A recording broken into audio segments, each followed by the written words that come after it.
Welcome to the Deep Focus Podcast, the Snyder Cut edition. As always, I'm your co-host Varun, and with me, my partner in crime, my sidekick, the co-host, the number one Tinder swiper, looking for a girl so you can wife her, Murad. What's Oh, up? shit, you made it rhyme. Gotta make a rhyme, You man. always You know, find ways to impress me every week. That's so sweet. Thank you. Yeah, I'm still swiping. You know what's funny?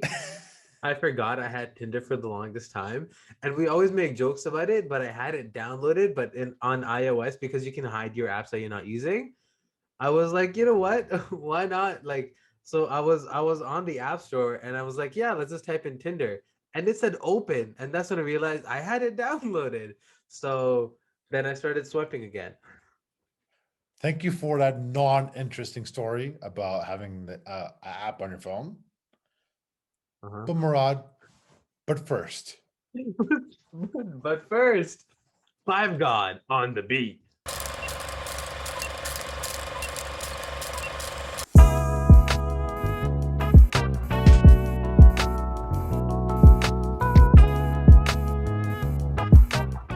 Welcome back, listeners. It is Friday, so you know what that means.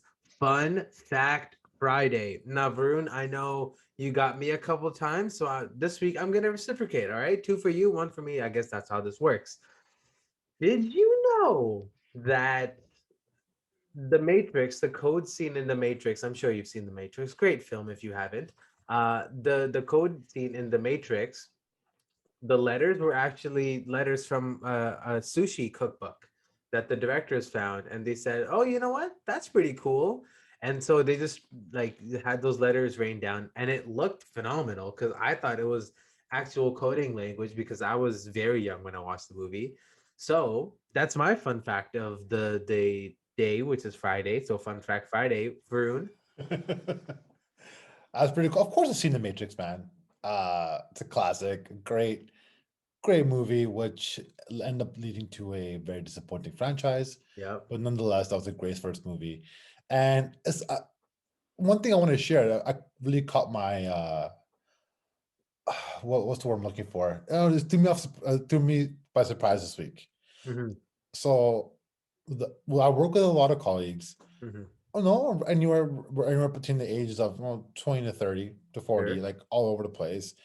And there's quite a few colleagues I have I talk movies with, talk TV shows, and everything along those lines. And Hmm. what really surprised me was one of my colleagues, Chloe. I'm gonna call her out. I don't know if she listens, or not, but she's never seen Damn. Training Day, right? And just threw me off. Like I unfriended her. I told her we're never friends again. Like how did I see Training Day? How did I see Denzel at his peak? That is I did peak not know the Denzel. line King Kong ain't got shit on me. Come on, like it's a classic. That movie's near perfection. That's And we have a morning meeting every week before we start our day. Mhm. Talk about what's new, talk about recognition, all that fun stuff. Mhm. And I threw this mm, question up to the entire like group that was there this morning. Who's seen Training Day? And do you know what they said? The It's majority of gonna them be it's gonna be a surprising amount of people who haven't seen Training Day, isn't it? people like, what's Training Day? Oh, I was fully triggered, and I'm really hoping the listeners we have listen. Like, I hope you've seen Training Day at least once. I yeah, bought I bought the movie. I used to own it on DVD. I own it on iTunes, and this yeah, I'm sure it's on streaming services. I last time I yeah. checked for Canadians is on Crave. I've I don't know how many times it's come on TV. No matter what scene is on, I sit down and watch. Yeah. The poker scene that leads to the amazing bathtub scene where Ethan Hawke has like the shotgun in his face. Mhm. Uh, Denzel, going to hood to trying to collect the money. It's just everything about that. The house raid where they're digging, like it's a perfect movie, Yeah. and it kind of and like it scares me to see like how many great classic movies like that. And this isn't your typical like Godfather, for example. Like I can see Right, why people don't see the Godfather. right. I can see why that doesn't pique their interest. It's, in my opinion, one Godfather 1 and 2 are two out of three greatest movies ever made. Right. Facts. Um, and I could watch the first two over and over and over and over again. Yeah. Training Day over and over and over again. But Training Day, Gladiator, it's another movie that a lot of people hasn't seen. Ooh. Right. So it's around that age group. So like, What? Like are these are people these are these haven't seen classics? Gladiator? Yeah. And there's movies today where we watch that it came a long time ago, like The Godfather. Mm. Let's go to the mafia movies, like The Godfather, The Casino, not that the Casino, Just Casino, Casino. The Goodfellas. You know, where Goodfellas, you yeah. Yeah. like these are classics, and I'm sure there's Mhm. movies like you watched from Yeah. like the night. No, well, 90s is still relatively new, but the 90s, the 80s, the 70s Yeah. that you've seen before, Marada, Yeah. like that people still watch to this day. Yeah. So do you think eventually Training Day and the movies like Gladiator, these rewatchable great movies, these aren't Yeah. just like Academy Award winning movies where like what's that movie Lady in the Water? Like with Shape of the Water? girls dating a huh? No, Oh, wait. Not the Shape of Water. That one's a Shape new of one. Water. No.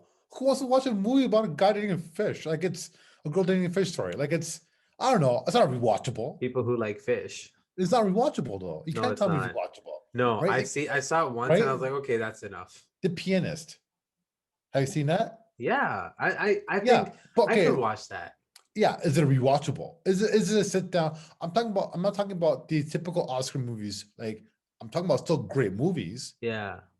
but they're not like 12 Years a Slave is a great movie. It's a hard rewatch. It is a It's a hard tough rewatch. rewatch. Yeah. You know what I mean? Yeah. Right? Raging Bull, great movie. Tough rewatch. Yeah. Very tough. There's a lot of great movies out there. It's tough rewatches. And yeah, I'm just wondering, going back to the question I'm trying to ask, do you think these great award-winning rewatchable Uh-huh. movies, do they have a due date? Like, is Yeah. there a time where Absolutely. And it sucks to sort of admit it, but I think what Training Day came out 20 years ago now? 2001, I believe it came out, right? yeah. So I was 5 at the time, right? Okay. So Training Day for me is not something that I had grown up with, right? Okay. It was in the mire of entertainment and movies, but I was 5. I had no idea what was going on. So I think for me, that movie is a movie that I would say, oh, my cousin who's older than me told me about it, and it's a really good movie. Like I think that's what Training Day was. And then I watched it and I was like, oh, this is fantastic, right? But it's not one of those movies that I was cognizant of. Hence, it's not that impactful to me, right? It's a great movie and I will rewatch it again. But I think because I wasn't surrounded by the anticipation and the hype of the movie, I will never have a bond with that movie like you do, right? Hmm.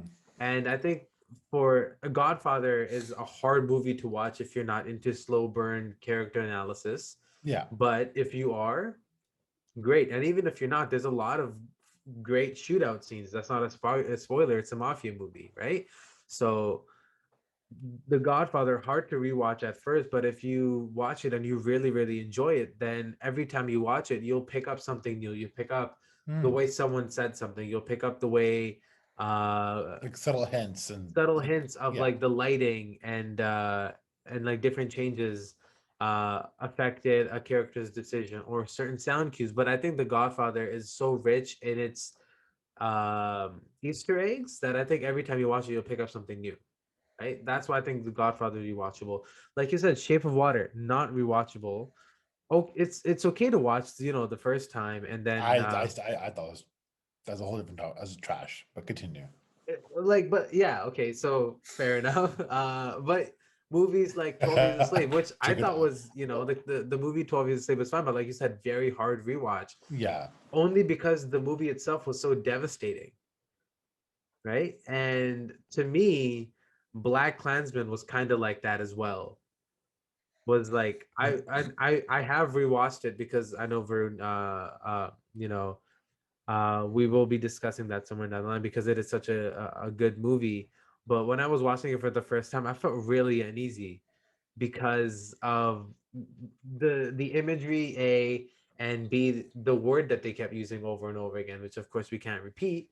But seeing it used We that many shouldn't times. repeat. Hmm? We shouldn't repeat.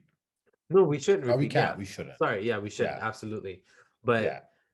it was it was so it wasn't hard to watch, meaning it was bad, but it was hard to watch because it was such a true fact of life for so many years. For a lot of people, it was just a word that was thrown around with not as much cognizant effort to prevent it.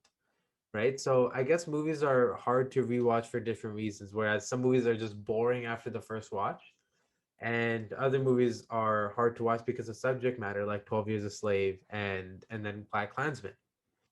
So that's my whole take on rewatchables and things like that. But there's a lot of entertaining things that are coming out now and a lot of re-edits. And I know that we want to talk about the Snyder Cut.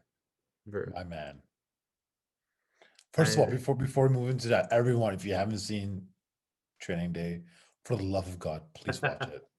yeah, it's I am begging you. I will send you an iTunes gift card to rent it if not I gonna have for to. legal reasons. Like we can, but I would love For our to. lawyers who are non-existent have told us we can't do that. I'm pretty sure I have a lawyer on my fantasy football team. Fantasy football league, sorry. So he could help us out.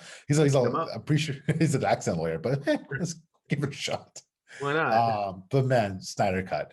Snyder Before we Cut. continue, everyone, Mhm. this is no spoilers here. This is the podcast for the people, by the people, so we don't spoil anything on here. Mhm. I know, Murad, you're letting the people down, even though it's a podcast for the people. You haven't seen it. How dare you? You've had a Okay. week to watch this. You've Okay, had a listen, week you to you want watch to know it. why?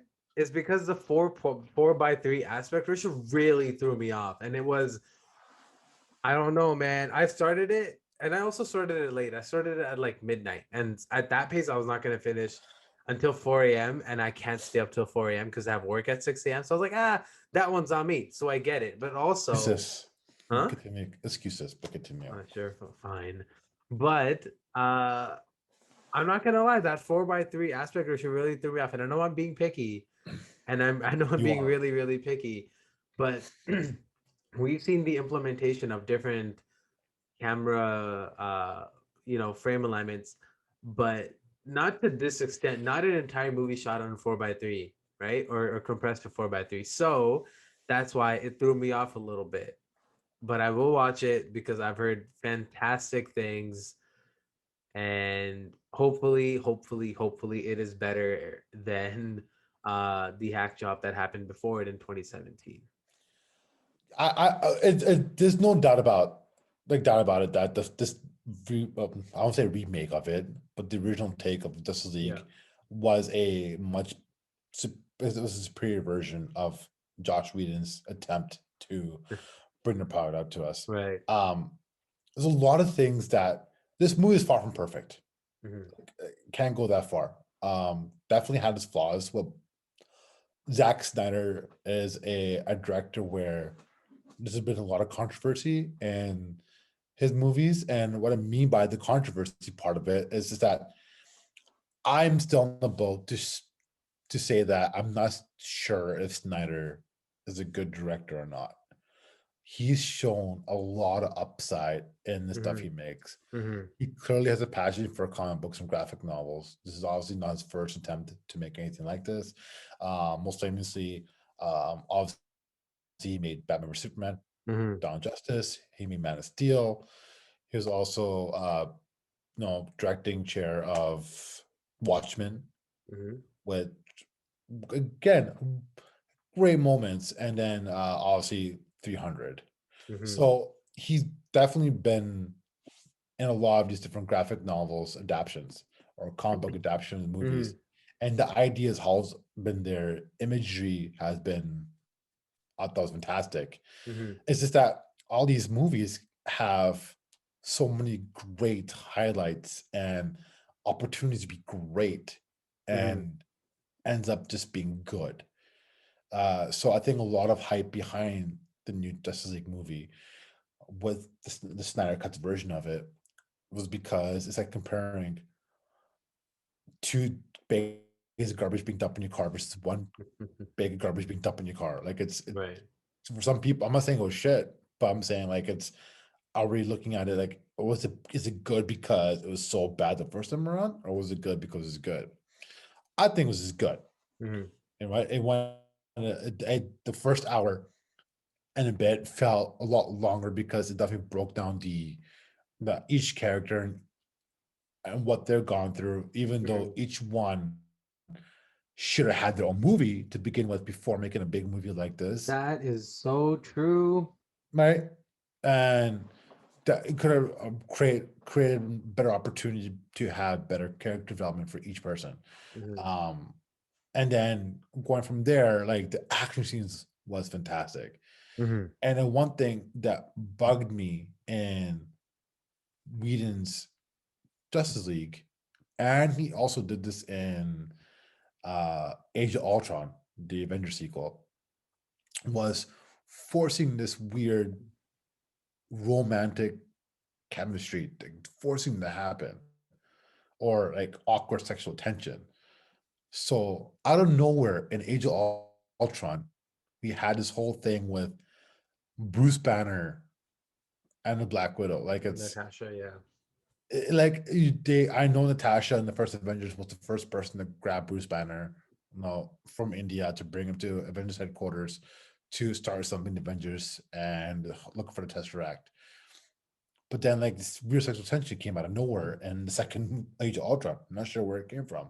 Mhm. And then in Justice League, one thing, I don't know, a couple things that really bugged me. It was so minor, but I'm glad he got rid of. And it's not really a spoiler, but like there's a scene in the first version of this movie where they're essentially the first mission together. The team does lead together, and it's a weird scene where the Flash is assisting Wonder Woman, and one Flash falls on top of Wonder Woman, and sort of has awkward sexual tension things. Like, oh, awkward! I'm on top of you, ha ha. As move away, that had no impact in the movie whatsoever. And Mhm. then you had a couple scenes on the road, I believe, after this mission in the original Justice League movie with Josh Whedon, where Wonder Woman is helping band-aid up Bruce Wayne, Ben Mhm. Affleck's character, Mhm. and again creating this weird tension Mhm. where they went away from this completely. And nothing wrong with having romance in these, Right. but like it felt so forced and just felt like it was like It really jam-packed didn't, into yeah, this it didn't feel thing, organic. Yeah. right? Yeah. So it's I don't know. So that's why Josh Whedon would never work in the first place. And Josh Whedon just felt like a guy who will listen to anything Warner Brothers has to say. Mhm. Because my thoughts on the whole Warner Brothers situation, Mhm. being involved on the filmmaking Mhm. and the action scenes. It was definitely a little more bloodier and cutthroat. Mhm. People who watch that will understand what I mean by that. Than the first movie, and I that overall definitely worth watching. Mhm. I don't know a single person who watched it in one full shot though. So Murad, like if you're gonna watch it, like don't. I said I was gonna watch it all in one shot. There's not Yeah, a chance big man. I didn't do it. I'm gonna stay up I all night. tapped out.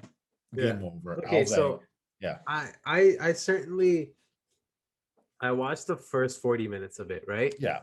Um, and then I was like, you know what? Like I'm good. I'm good for the night. This is not a spoiler at all, but I think my original problem with Man of Steel, because that was my first introduction to Zack Snyder as a filmmaker, was when Man of Steel came out and the final battle between Superman and of course the big bad, um, General Zod. sure, General Zod, the big bad. When they were fighting, the entire city was decimated. It was gone. Blocks upon blocks of the entire city were torn down. And I have this very distinct memory of I watched the movie in theaters. I went to Facebook and I wrote a status. I'm like, damn, if you really have to destroy a city to save the city, did you really save it? And then the first comment, this is when people used to use Facebook religiously, but the first comment was, oh, so you watched Superman 2, huh? And I was like, so this is the thing. This is the thing that actively is prevalent in this movie. Like people know that the entire city is decimated. So like yeah, Superman saved them from being destroyed, but then like you have all these construction workers and engineers who are like, fuck, we gotta rebuild this entire city again. So like what did you really do? And so I felt that in this one too, where like things were just being decimated left, right, and center. And I was like, come on. They've probably spent a long time making that, you know. Yeah. And there's one scene, of course, I won't talk about it, but I'll tell you afterwards. But like it still doesn't seem like it's a movie that's like, okay, this makes logical sense for the first 40 minutes that I saw it. I might be proven wrong. I have about 3 hours and 20 minutes to go because that's crazy. Yeah, Um, the you ending, know, like yeah, I totally agree, and that's where I'm struggling with Snyder. Like it's Mhm, unfortunate how his time ended with the original like filming of Justice League, and my mhm, condolences to his family. I know it's right. never going through any sort of loss, especially of one of your own child. Hmm. And I'm glad that he was able to come back from this to showcase this. Hmm. It's unfortunate that Warner Brothers didn't wait out and wait for him to come back Yeah. because it felt like the entire cast had a toxic relationship with Joss Whedon. Hmm. I know Ray Fisher, who played Cyborg, Gal Gadot came out too. It's not a bit, wasn't a fun experience. And Right. time, former actresses that worked on Joss Whedon, like from Buffy, from the Avengers, have all come out, just having an uncomfortable time Yeah. filming Yeah. Yeah. to whatever what was going on. And that's a conversation and topic for another time. But that I'm curious with all that being said, it sounds like Warner Bros. Looked, hey, you made Avengers 1 and 2. Why not You come know, do this? you clearly have an idea what Marvel's looking for, and they've made some big money. Let's try it over here. And Warner Brothers dropped the ball by forcing everything through to match up the time of what's happening Mhm. with Marvel. And but what they should have done was pace it out. Create standalone movies so you know the intentions Yeah. and the motive for every character, because as cool as it would have been just to get the Avengers right away, it would not have been as impactful if we didn't get Iron Man, if we didn't get Captain America. So we can really build those stories about what makes, like, we know what makes Iron Man tick because we saw him in 1 and 2. We know how Captain America works. We know what his values and morals are because we saw Yeah. him in a movie, and he was given 2 hours to really build that character. And Chris Evans did a fantastic job. Hmm. But I think where where DC and Warner Bros. I think messed up is they gave so much room to TV shows. Like DC TV shows for a while were fantastic, Oh, and absolutely. like Arrow, Flash was killing it.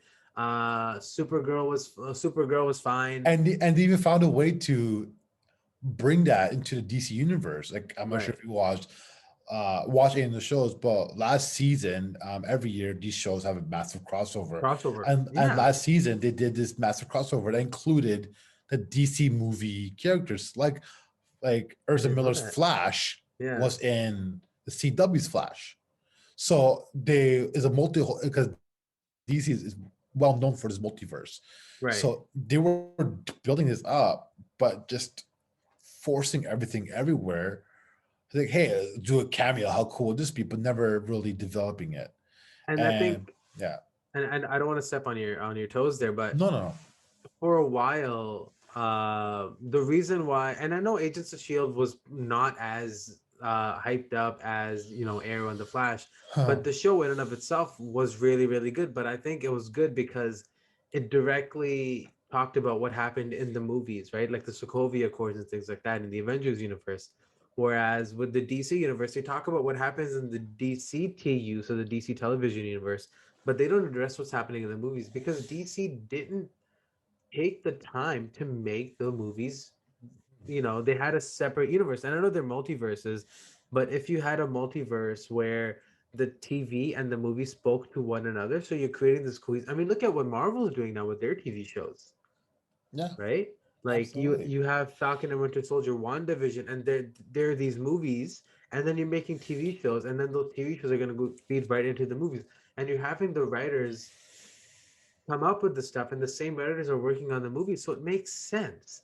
There's a team who's building this world together. Where I think with DC, there's so many different worlds. Like you have Suicide Squad's universe, then you have like the new Batman Yeah. universe with Robert Pattinson, which I'm really excited for.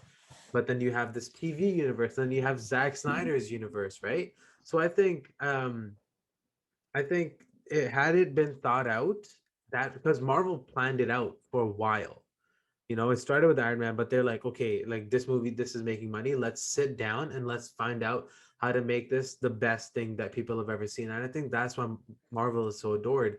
But I think with DC, they're like, oh yeah, people really like Batman. Why not just make a Batman movie and then make another Batman movie and then have Ben Affleck as But that's the Batman thing. and not Christian Bale? Didn't make a Batman movie. Like they did obviously the Christian Nolan trilogy of The Dark Knight, Right, but didn't do a Batman movie. They didn't like I understand that like kind of like Spider-Man in a way. We're so tired of these reboots of Batmans over and right. over again. But guess what? Who they make 50 different Batmans, we're still gonna watch it. We are. It's not gonna make a difference. Look, Right. take our money, premier access, boom, I'll rent it for $25 whatever on iTunes. I'll go to the movie theater. Like we will watch it. Yeah. People will watch this. If we put a good quality product out there, no matter how many times we bring it up, we are we shall arrive. And I Right? We think build there. Christopher Nolan gave the Batman franchise, all three movies, a great starting point. Yeah. A fantastic, and had that been had DC looked at that and WB looked at that and said, hey, there's already a making of a universe. You already have a Joker, right? Of course, you can't have the same actor. Rest in peace to Heath Ledger. But if they would have kept that universe and just builded from it, it would have been way ahead of its time, because the first Batman came out in '05, and had you started building from there and introduced these little character hints and started dropping names, oh man, it would have been crazy. The only downside was that it seemed like, and I don't know if it's true or not, but Christian Bale didn't want to continue as Batman. Hmm. However, the way they ended off the final movie in Dark Knight Rises with Joseph Gordon-Levitt being Robin, it's Mhm. an opportunity to go from there. Yeah, And I'm sure other actors will like who doesn't want to be a superhero one time in life. I feel like absolutely, every actor who's currently a parent, mom or dad, who has it like has a young child, they want to be a superhero. How cool would it absolutely. be, a superhero, Yeah, right? It'd be amazing. And I just think that Christian Nolan being on as Christopher a Nolan. producer, Christopher Nolan, Yeah, all good. sorry, Christopher Nolan. I'm terrible with names. Christopher Nolan, who joined on as a producer Hmm. for Man of Steel. Hmm. I thought we got opportunity to take advantage of that, and the lack of character development is why we are forced to root for the Snyder Cut, Yeah. and only to find out this week that it's official, guys. We won't be getting a sequel. As Hmm. grating as the ending was, and Moral, you find out, and you can be frustrated after watching the ending of that movie. Hmm. Like, really, we're not getting a sequel after I've heard this? I've heard he leaves a lot of room. Can After I ask you a this? question? Can I ask you a Yeah, question? Had Zack Snyder not stepped away, had he not been forced to step away, and Joss Whedon not taken over, would this movie be just as good had it been the first time it came around, or do you think we would have still had to address these woes of, hey, you really didn't like give us a Flash movie or a Cyborg movie, so why do we care about these characters rather than Cyborg we've seen in Teen Titans, but that's a Teen Titans universe, right? yeah. Like with Raven and Beast Boy. But like, would we have still heralded this movie as, oh my god, the Snyderverse is so cool, had it been the original? So that's where the tough question is Mhm. because in Batman v Superman on Dawn of Justice, I thought it was a fine movie. Yeah, It was fine. it was My fine. issue with that movie was I wasn't a fan of Jesse Eisenberg as Lex Luthor Okay. and the Martha scene, like the Why famous did you Martha say that scene. name? That one? like really, yeah, that's a great Batman. Thank you. But I was just Snyder's good. Like, I mean, he's Yeah. good. So I think, to answer your question, I think it would have been fine, Really? right? I think it would have been Okay. fine as is, mainly because I don't think it would have been one movie. I know at one point or not, there was talks to making a two-part Justice League movie. Okay. What we don't know the full story behind and why it went to one part. Why are we like? Because we don't obviously not gonna get a 4 hour movie in the theaters. Right. Because if you watch, have you seen the director's cut, the extended version of Batman v Superman? No. Far superior movie. It's actually a really good movie I compared to Batman v Superman. It's actually the first one like left a real like bad taste in my mouth, man. I'm not gonna lie to you. I was this so close the to Justice walking out. League, but that's the same with Justice League though, Yeah, fair right? Like enough. the director's cut of Batman v Superman answers a lot of questions and Mhm. actually made it a good movie. It I'm made it a good skeptical. movie. I promise you. Again, Okay. like watch it. Like give that director's cut, give the version a genuine like go on there with no expectations. Just watch it as you're trying to watch it for the first time, and it'll be Mhm. hard. It explains a lot. It again creates a more of a backstory. Mhm. So it keeps making me wonder, like, why are these directors cut versions of these DC movies becoming a must watch versus the actual theatrical release? Mhm. I don't think it's just DC though, man. I think it's director's cut in general. You know why? The only reason I'm saying that is because last year we had the Godfather Coda, right? It Yeah. confused the hell out of me because I was like, wait a minute, is this Godfather Part 4? Because it didn't say redo, it didn't say director's cut, it just said the Godfather Coda. And so watching that, I was like, okay, far better than the actual third movie. Because I think the problem with the Godfather series is the only problem is the third movie, right? It's a good movie based on the criteria that how we judge movies, because it's still better than other movies. It's still a Godfather movie. But compared to the first two, it was garbaggio, like awful. I don't know how I got through it. I got through that in one night. I was surprised.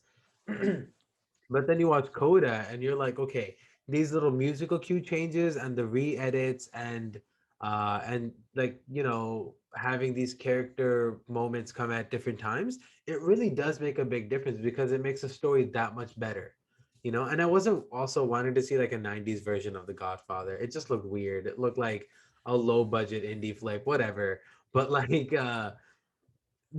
stylistically, as soon as you change those little things, everything starts to make more sense, right? And we saw that with the numerous amounts of Blade Runner director's cuts. We saw that with the Kingdom of Heaven and Apocalypse Okay. Now, right? Yeah. Where directors are given free range with no studio interference because the original movie's already out, right? So the studios already made their money. They're if they re-release it in theaters, they're Yeah. only gonna make more money, right? So Yeah. it's not you're not fighting an uphill battle when you get to that point when you're doing a director's cut, but you're looking at the director's vision come to life, right? In Kingdom of Heaven, you saw more certainly saw more explanations as to why certain characters are doing certain things, and Ridley Scott was given the ability to do that.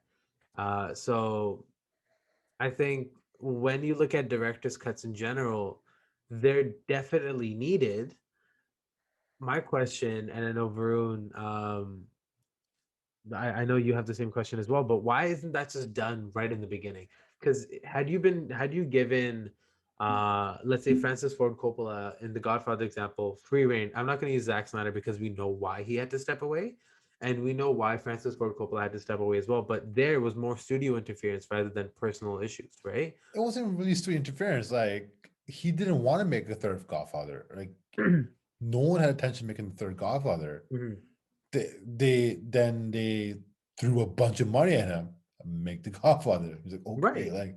like it threw all this cash at him because at the time, I correct me if I'm wrong, I believe Coppola started his own company at the time that wasn't doing as well. Yeah. I know he filmed a couple movies, has had success outside of the Godfather, but Mhm. like he just wasn't financially in the place where like he could You can turn turn it down an down. offer like Yeah. that, right? Right. And then only reason Pacino came back was the big money, and Mhm. that's why you'll see a lot of major characters who do not return in Mhm. the third Godfather because money. Like at the end of the day, it's money, and they're paper chasing Mhm. dirtbags who ruin classics, and Wow. like It's the true. true It's true. classics Yeah. who bring joy to us all the time, and Mhm. but get our hopes up, like Universal Mhm. Oh, with the monster Universal. with the monster universe. Yeah. Remember the monster universe that Yeah. happened? Yeah. Yeah, one movie. That's our Yeah. universe we got. Yeah. They decided to make a Great mummy movie. universe. They decided to Universal. make this. They decided to make a mummy movie Yeah. starring Tom Cruise. Yeah. Okay, but they made an action movie. Yeah. What is it's a monster universe? Mhm. Scare us a little bit. But The Conjuring is the perfect example where there's Mhm. create this massive universe Mhm. and let these guys create, Mhm. right? So I know you're not gonna go on forever with this. Mhm. Uh, I think it's great time now to go on break. Yeah. And Absolutely.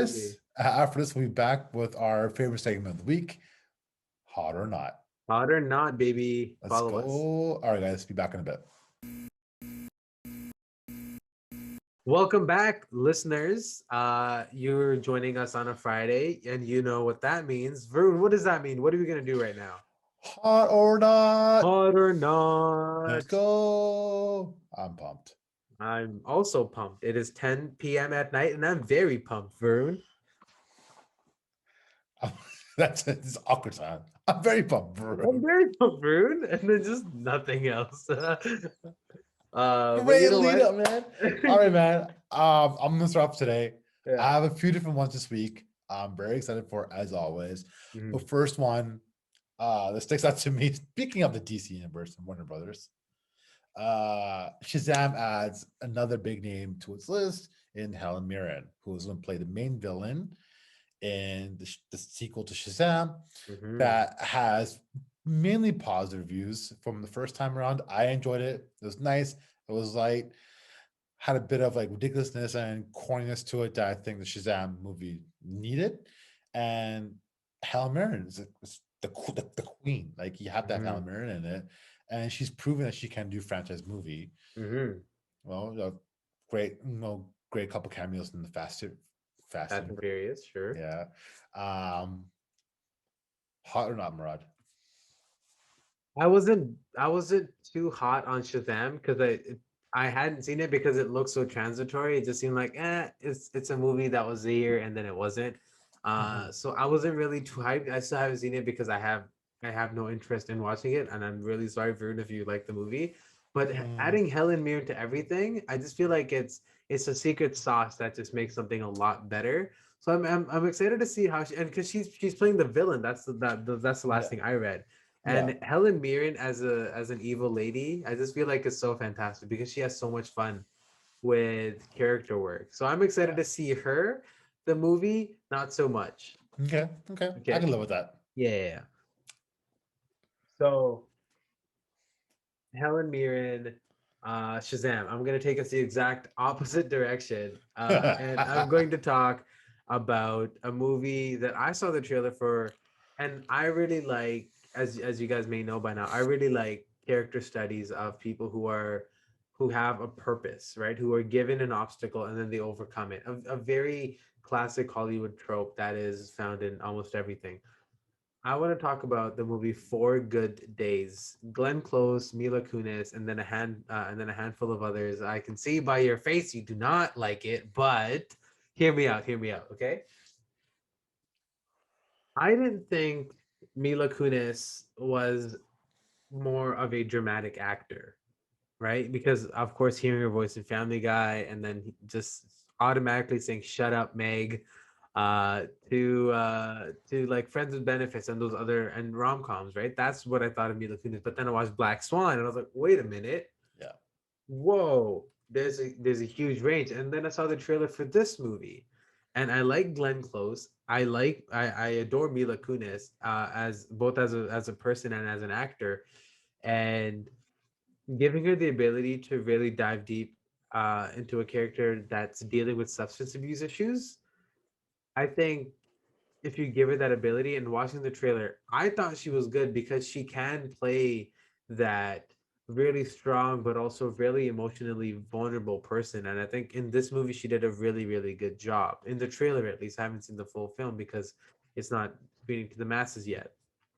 So what with that being said, I know you don't like it, but are you at Out. least I'm out. I'm out. I'm mm, out. I'm not even interested. I have no. not okay, cool. All right. I have little. That's right. I lied. I have zero interest in watching this movie. Okay, let me ask you a question. Have you seen Beautiful Boy? Yes. Okay. What did you like Beautiful Boy? Yeah, I liked it. Okay, so what's the difference between and I know of course that the people are different. It's Beautiful Boy nothing is to do with the based on a real story. It's okay, nothing to do with the okay. story. It has nothing to do with it. Oh, okay. Any story done right could be an exhilarating watch. Okay. Because I love to be escape into reality. Like there's so many things I've seen in the past where like I wouldn't like Perks of Being a Wallflower. Like it's something I'm not really into. Hmm. Like that sort of type of movies. But the Sure. storyline. Hey, have you seen Perks of Being a Yeah, Wallflower? yeah. Like one of my favorite movies. Mm. Again, a non it's not rewatchable. It hurts me every single time I think about that Oh, movie. But an yeah, amazing movie. yeah. But this movie, I'm not sold on it. Okay, fair enough. And Right? Like that's okay. Yeah. for the ones who haven't seen the trailer for what's the movie called again? 4 days. For Four good good days. days. Yeah. So four good days. Not bad days. For Good good days. days. And from what it seems like in the trailer, it sounds like Mila Kunis, has an addiction problem, needs 4 clean days to be Hmm. eligible for this trial that helps people with addiction Hmm. overcome it. Hmm. I can't remember the exact detail of it. I was bored within a minute of this trailer. Oh no. But you know what? Like we don't all have the same taste in movies, Right. right? It's okay. Murad's still on the negative on the Fast franchise, and I'll bring this every single time until I switch you over. But um, I can see a group of people that this movie would be Mm. interesting for, right? I Mm. know some people are like, well, like these kind of movies. I'm just not into it because I Sure. know it's a movie that I won't be emotionally invested in, and it's just like I just can't see that. Like I'm when Okay. it's kind of I every movie has its purpose, Right. right? And this movie wants to sink me in, Mm. trying to like be attached to these characters. Hmm. And if I'm not there, it's because these trailers they're an elevator pitch. If you're not Yeah. gonna give me an elevator pitch, it'll be a hard time for me to get through the door. Okay. I'm not saying all bad trailers means bad movies. I've Hmm. seen trailers before where like, oh, this movie looks terrible, and I watch it, man, this movie looks amazing. Hmm. But I don't know, man. I'm just Oh, fair enough. I like Mila Kunis. I like Glenn Close. I just don't know if I'm gonna like this movie. The I always go into it. I think every movie is a I think every movie is a good movie, but just not for me. You know what I mean? So Yeah, like some people may really like Ender's yeah. Game and it wasn't for me. Some people may really like Fast and Furious. It's just not for me, you know? So I'm out. No. no, but like it's as as anyone given a chance to make a movie and tell a story, fantastic, right? As someone Yeah, who wants to it's do not it, easy making it. absolutely. It's not easy making a movie. And clearly Mhm, someone thought, hey, here's millions of dollars to make this movie. mhm, Like I'm sure it's gonna do fine. This mhm. is for me. Yeah, yeah, exactly. For me, it's a definite not. Mhm. My turn. Yeah, I got two here because I know Murad, you only had one for the week because I you was don't slacking, care. guys. I'm sorry. You don't care about the people. So I got two this No, week. I love you guys. The first one, I'm gonna do the first one quickly. Spoiler already posted on Instagram. But the Black Widow, and the reason I'm bringing Uh-huh. this up, the reason I'm bringing this up is not because they re-announced the Black Widow release date, Mhm. is because Disney is finally like, hey, screw it, let's do a Disney Plus release too. They're adamant against it. They really want to push it for the movie theater. So the hard knot isn't about watching Black Widow, Mhm. is it having the opportunity to watch it at home. I'm okay with it, man. Like I've been seeing like theatrical releases at home for the Yeah, past year. yeah. At that point, I also think a lot of people won't be comfortable going to a movie theater, No, it's still right? not there because Yeah, Rupi and I I were talking about in the car right here today. mhm. She's like, even if they sanitize, if you do all this sort of stuff, like it's kind of just feels uncomfortable still. It really does. And it's different than a mall and like any other public space only because you're confined and you're sitting on a chair that other people have sat on and you're it's the air. It's not like it's not fresh air. It's just it's weird. So even if I also think if they only released it in theaters, it would have done terrible. Oh yeah. So it's a great call. I was hot about the movie, and I'm still hot now, and I'm hot about the decision that they're choosing to release Mhm. this. Now this also pushes back their other releases that were going to be done by a month, but Spider-Man and I'm blanking on the other movie title, but they're Marvel's supposed to have four releases, right? After Falcon and Winter Soldier. Two of them got changed, and then the other two stayed the same. So let's see Yeah. if this trend of timelines stick now rather than Yeah. not move. Because I want to wait because I'm really excited for this movie because Mhm. they did her so dirty in Endgame. So I want to see what they do with it. For those who are wondering, the schedule we're talking about, so with the change to the Black Widow, we're still gonna get Loki on June 11th at Disney Plus. It's Mhm, a series obviously about Loki. Black Widow on July 9th, and then sticking to theatrical releases only, we are gonna get Shang-Chi on September 3rd, The Internals on November 5th, Miss Marvel, I believe that's gonna be a series. mhm. I'll double check that. That'll be on Disney Plus. Hawkeye series again late 2021, and then finally Spider-Man on December 17th. Right. So yeah, it's going to be a cram slam pack. Definitely started the phase four for the not phase four, the next phase of the Marvel universe. Very excited to see Mhm. what's going to happen. Is this Phase 4? It's Phase 4 now, right? Phase four, yeah, it is phase four. Okay, Yes, yeah, yeah. yes. My last one of the week. This is one I'm most excited about because I feel like they're going to finally get it right. The Mike Tyson biopic. So now this has Oh, been talked about for quite some time now. right. So Jamie Foxx starring as the great Mike Mike Tyson, Tyson. right? No, Iron Mike. I'm not sure if you guys have been following his Instagram or social media. The dude is looking jacked. Mm-hmm. As well as Big Mike boy. Tyson. Mm-hmm. I am very confident Mike Tyson story would be told right here. We have Antoine Fuqua, sorry. I'm really bad with names. Antoine Fuqua, right? I'm just gonna look up the spelling. Anton Fuqua is the director of this movie, producer, yes, Scorsese on as a producer for this movie. Mm-hmm. So the big news is not the biopic itself because that was ready in talks and ready to go, but now it's going to come out as a miniseries with the team looking for streaming servers to put it on. So whether it can be HBO Max in US or Crave, Hulu, I don't think Disney Plus want anything to do with No, that. I don't think they But touch that. I can see a Netflix or Amazon Mm-hmm. going after this as something going afterwards. Um, very excited for it. I'm actually excited it's gonna be a biopic versus a movie. Mm-hmm. I just think Mike Tyson's life is too complicated to tell in Is two it? and a half hours. Right. Absolutely. He's lived many lives in his one life he had. Mm-hmm. Ups and downs, ups and downs, ups and downs. Like I don't know, another athlete has gone in recent memory has gone through so much like that. Right. So I am excited for this. I'm excited for this biopic. Mm-hmm. I'm excited for this miniseries. I'm excited to be on streaming service. It, I'm I'm rooting for saying it's gonna be on Amazon. HBO Max. Sorry. I think it's gonna be on HBO Max. HBO has a long history of doing like biopics, and Okay. I think HBO and plus HBO has more of the sports stuff anyways, right? Hmm. Like they have the Andre the Giant stuff. They have they did the Liberace one as well. So like I know they're two very different people, Yeah, but I think this would be I think this is something that HBO would definitely be all in for.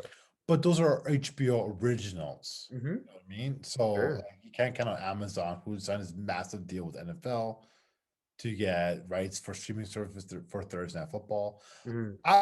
Either way, no matter who gets it, I hope someone gets it so we can Right. watch it. I'm very excited for it. Um, yeah, I'm that's hot. I'm hot on the idea that it's gonna become a mini series. I think okay. most stories like this are much better suited for, let's say, like a 4 to 5 hour long episodic thing rather than a 4 hour movie, Zack Snyder. But whatever, I guess, you know. No, I'm very hot on the idea of this being a mini series. Well done. Fantastic. Hmm. All right, Murad. With that, I think it's a great time to call it. Yeah, Why don't you sign us off? yeah, guys. I have one request, and I will have this request every day for the rest of my life. Treat each other with kindness, treat each other with love, and let the good times roll. Peace. Peace.